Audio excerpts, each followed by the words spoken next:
me along. So the boring part about practicing is you just have to do it over and over again, right? I understand. It's not my favorite thing to do either, but think about it. This part, you've got it, but there's still like pauses and you know, this and that going on, right? And so if you remember on Saturday, everything just keeps going, right, in that song, because there was like 12 people up there, right? There was a bunch of singers, there was a bunch of other guitar players. So if I were to stop and pause without them knowing, just randomly somewhere, I've lost everybody, right? So it's sort of, you have to do it so that everybody else can stay with you. Cool? And we have to practice doing that.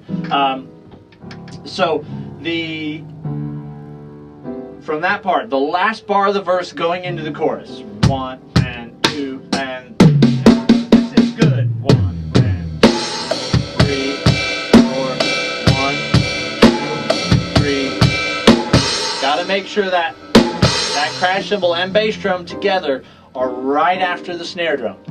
14 and okay? Alright?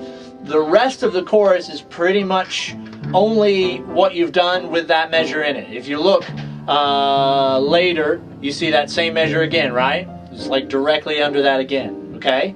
That's pretty much the whole chorus, and then if you look at the last measure of the chorus, is 1, 2, third measure from the end of that page. Can you point to it?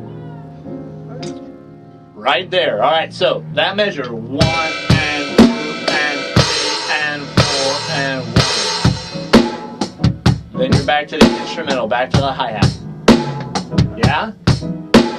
So really, there's no reason why we can't have that entire page done. That entire page is a good bit of the song. Other than one other fill and one other drum beat, that's pretty much the entire song, right? But you got to practice the whole thing from the beginning. 1 and 2, 3 and 4. 1 and 2, 3 and 4. All the way through, right? The whole thing, yeah? Because then it gets easier and easier to do every time, right? And it sounds better and better every time, okay? So, work on those.